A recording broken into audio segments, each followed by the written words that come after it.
why the Colts defensive line must be a top 5 unit to succeed in 2023. There's no better way to get better at football than playing football. So if you want to, Taylor's going to finish it. I've always been confident in my abilities.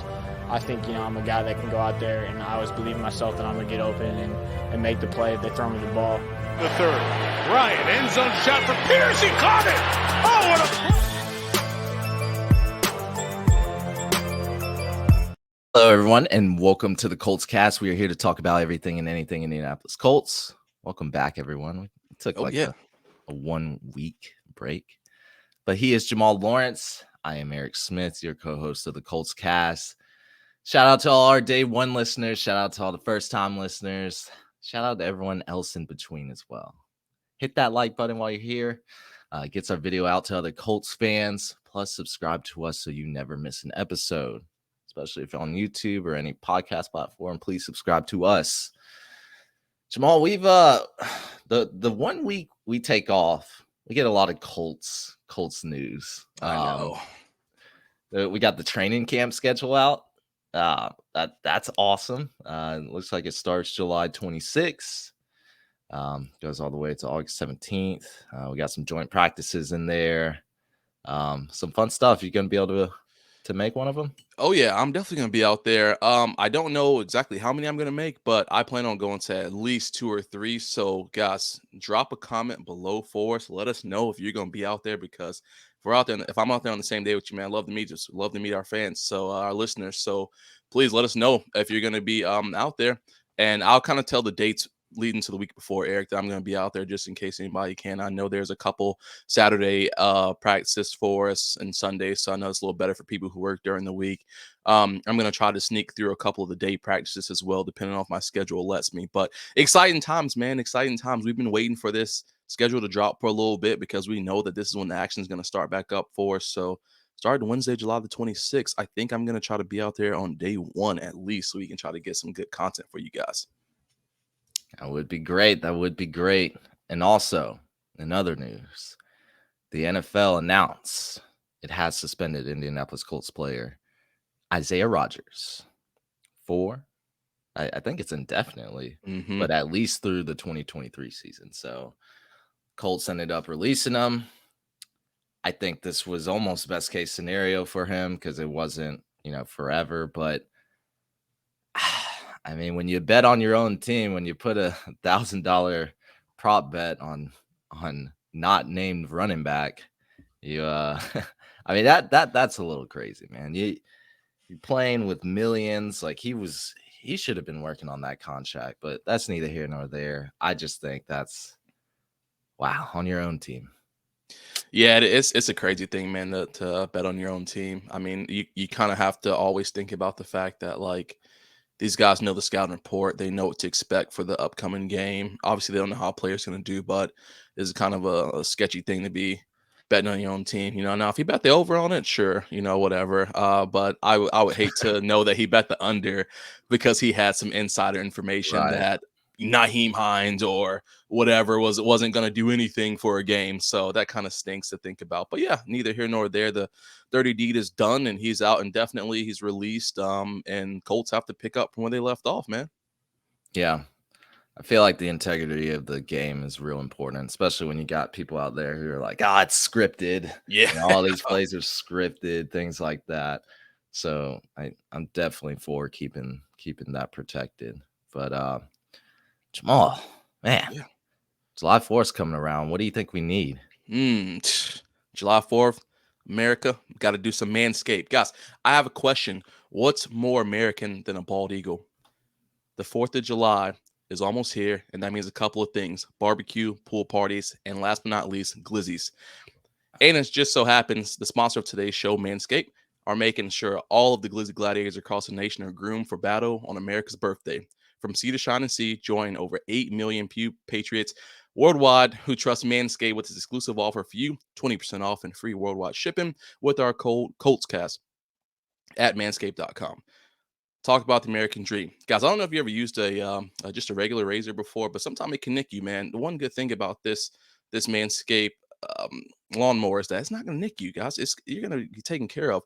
It's only right to start with America's favorite performance package 4.0. Inside this package, you'll find the Lawnmower 4.0 trimmer, Weed Whacker ear and nose hair trimmer, Crop Preserver ball deodorant, Crop Reviver toner, performance boxer briefs, and a travel bag to hold your goodies.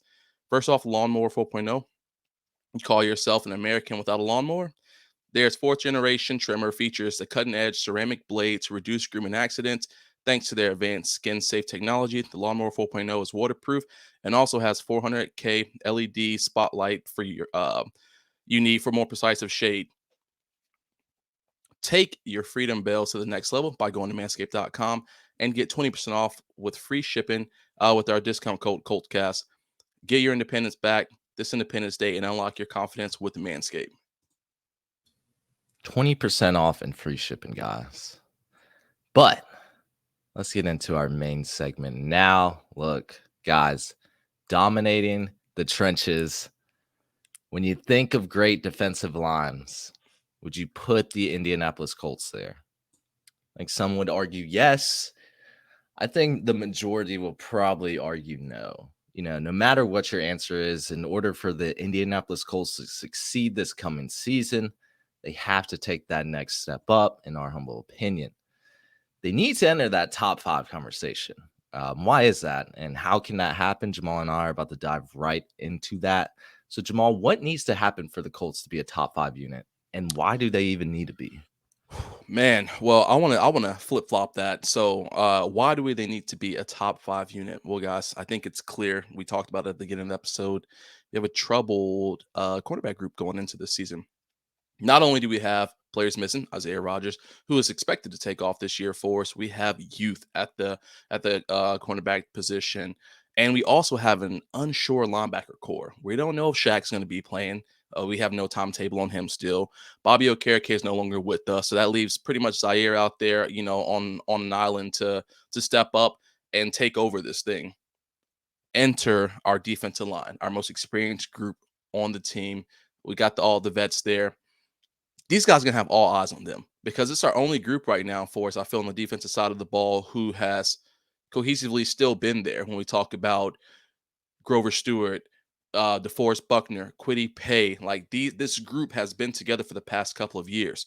They don't have them turnover like we have at cornerback with no Isaiah Rodgers, no Stephon Gilmore, no Shaq Leonard, no Bobby Okereke. So this group, it's their time to shine. All eyes are on them. And when we think about the importance of this, Eric, I mean, our defensive line last year was able to produce for us. Were they producing at the highest level? Absolutely not. I think there were some outliers in our defensive line who definitely stood up and showed what they could do. But we have a lot of issues on the defensive line as well that need to be corrected. But I just want to throw out a quick stat for you because I thought this was a pretty impressive one. So the Colts had the 6th highest sack rate in 2022, according to FTN, at 7.6%. So top 10, top 6, however you want to slice it. That's pretty good for a sack rate there going in for us, especially when they think about the fact that Yannick Ngakoue had 9.5 sacks, I believe, for us last year, and DeForest had 9 sacks for us last year, maybe a little bit more. I think he had 8. 8, okay, yeah. So I mean, those are some weapons for us. But when I take a look at just the entire defensive line going into the 2023 season, PFF, actually wrote an article, Pro Football Focus, talking about the top 23, the top defensive line for the 2023 season. And this was written back on, I think, June the 16th. Had the Colts coming in at number 18 this season. 18. But one of the things that they talked about, and one of the things that we've talked about here a couple of times on this show, guys, is our interior duo and Big Grove and DeForest Buckner. These two guys are our focal point of our defense. I mean, DeForest Buckner, we knew what we were getting for him once he came from the 49ers. We knew that he was going to be in here to elevate our defensive line. And I think that DeForest has elevated his game for us, and he's definitely helped to have some of these other guys around him elevate their game. But I can't sit here and say that DeForest hasn't had to really – he's had to be there 100% of the time, no matter what's going on with defensive line. And that's not always right for him. We need everyone around him to be up on his level. Insert Big Grover Stewart, who has elevated his game year over year over year over year for us. since he joined the team. And he's even said, leading to post conferences going into the offseason, how his thing he wants to do for us this year is to get better. He doesn't want to come on third downs this year. He wants to be on the field as much as possible. He wants to make a presence because he only had 4 sacks last year and he felt like he was snubbed of his Pro Bowl selection. So he wants to elevate his game to another level. So I think that knowing he finished with a 69.0 overall, even with those 4 sacks he had last year, he wants to elevate his game to the next level. Buck finished with the 82.3 PFF grade. And I mean, man had 56 pressures generated in 2022. That's freaking solid. That's the kind of pressure we need to have on the defensive line.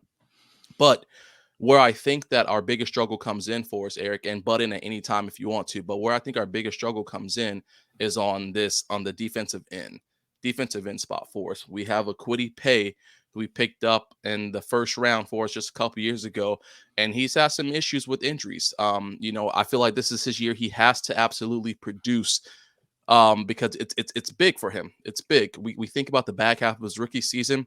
That's where he started to show that brightness that we wanted. He ended with 4 sacks, I believe, over the last 6 games of his rookie season, which is good. We don't expect any rookie to come in out the gate to just really take over the game. I mean, it's not expected. It's a whole different level from college to NFL. So I felt like he was starting to make that progression that we want. And even coming into a sophomore year, he came off the gate with 3 sacks over 5 games. And then he had that big dry spell of missing games due to injuries. And then he got 3 more sacks in the last 6 games. Yeah, he was on pace, I think, for a double-digit sack season.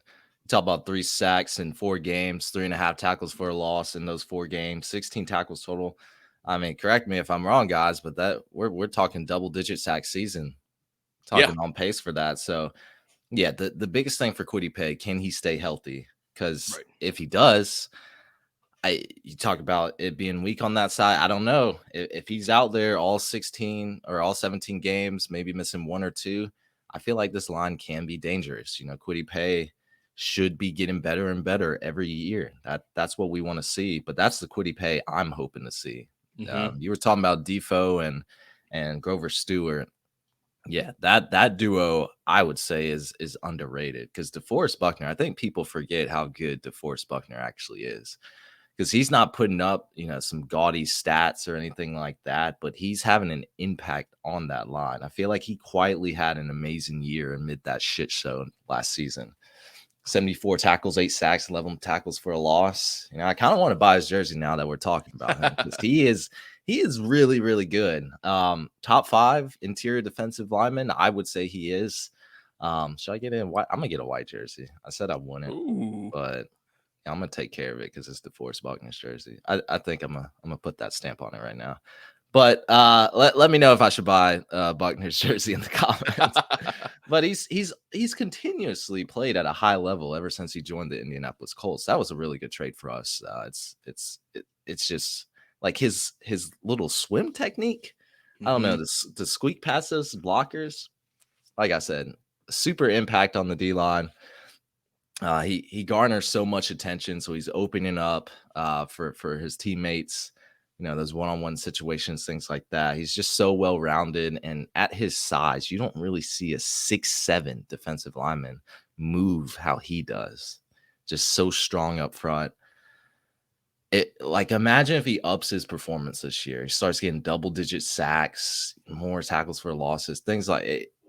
He would. I mean, come on, man. We're talking Aaron Donald type of impact if he starts doing that. But Grover Stewart, like you said, he had an incredible season last year. He's extremely vital in our run stopping game. So, we keep talking about extensions for JT and Michael Pittman. What about Grove? Grove? He might be a more important player to sign because we're talking how important this D-line has to be. Maybe they should change their focus to Grover Stewart. Some people may disagree, but I feel like investing in the defensive tackle, nose tackle, edge rushers, all that, any part of the defensive line, I think is a must. I think those are premium positions in the NFL. Even Quentin Nelson, like you said, he said he wished he could have gave his Pro Bowl nod to Grover Stewart. Like, the man deserved it last season just because he didn't get those sack numbers.